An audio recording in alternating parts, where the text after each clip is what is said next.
I actually became a surveillance detection instructor at the CIA after Pakistan.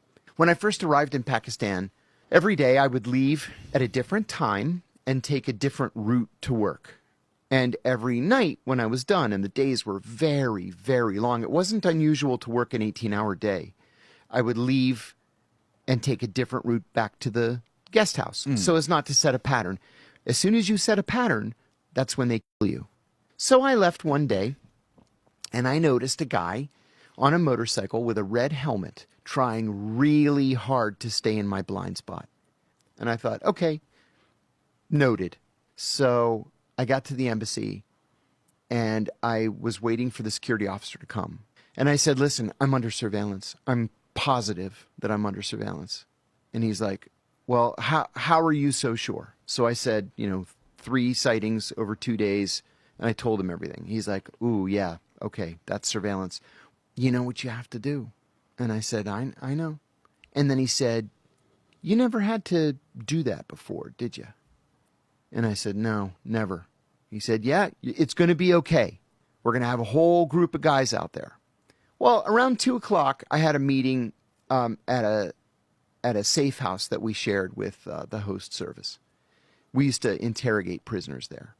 I finished, and on the way out, my normal contact was this 1-star general, the Pakistani general. So I'm walking out, and he goes, are you okay? Because I was distracted, to say the least. Yeah. And I don't know what possessed me to say it, but I said, General, are you following me? And he said, no, why? And I said, because I'm under surveillance. I'm 100% sure that I'm under surveillance. And when I see the guy again this afternoon, I'm going to kill him. And he said, no, it's not us. And I never saw him again. I never saw the surveillance again.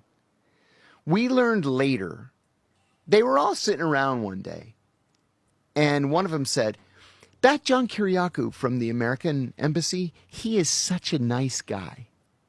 And then another one said, you know what? Nobody's that nice. He's pretending to be nice so that we'll drop our guard. He's probably working against us, which I wasn't. So they chose the worst possible surveillance guy to just check me out and see what I was doing when I wasn't with them. And I spotted him immediately, and I was going to kill him. And if I hadn't told the general that afternoon that I had spotted the surveillance and that I was going to kill the guy, he'd be in the ground right now.